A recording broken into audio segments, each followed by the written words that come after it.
Okay, folks, and here you can see that I'm beginning to create a little bit of a scene with a dragon and a griffin. And what I might do is bring the griffin maybe over this way a little bit for the final shot. And what I'm doing is creating little clips to be added into possibly a story I might eventually create. Don't know yet. We'll see. And I'll put some character guy on that, and he'll wander around a corner, and there'll be this, and I'll put some music to it, and some sounds, and some background ambience and whatnot into that too. That all comes later. I just want to set things up, see how things work, and see how these creatures look. I got all kinds of different animations for them, so just wanted to see how they look when they're flying and just sitting there.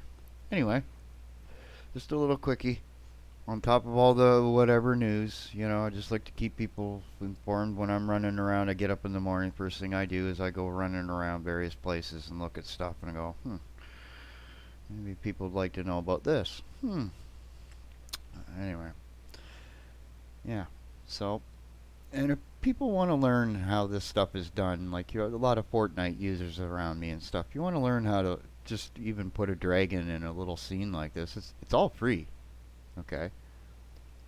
At least parts of this were free at a time, right?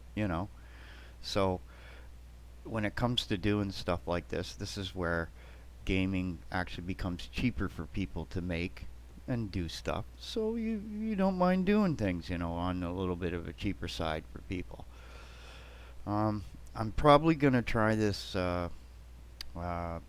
other software that gives you a month-long trial for animating and rigging, because that's an issue right now I'm having with Blender, is importing rigged or rigging stuff outside of Unreal and bringing it in so I can use my own assets. There's a lot of free stuff out there that people have made meshes for, but not rigged, and I'd like to be able to play around with the textures on them and change them up, modify them a bit, and then use them in things like, got that jetpack animation thing there that they gave us for free. I could put a superhero on that and do, you know, there's like say there's a comics guy out there and he has a superhero. We make him up the superhero in the 3D and then we have him fly over a building or something, or whatever. You can add this kind of stuff to your whatever.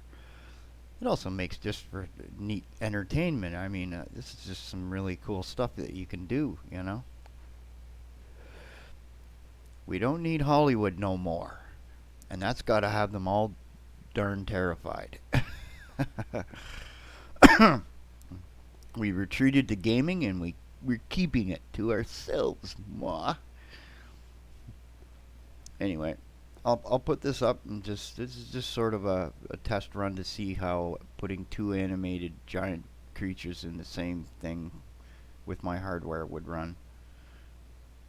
It seems to be going good, so anyway, have fun.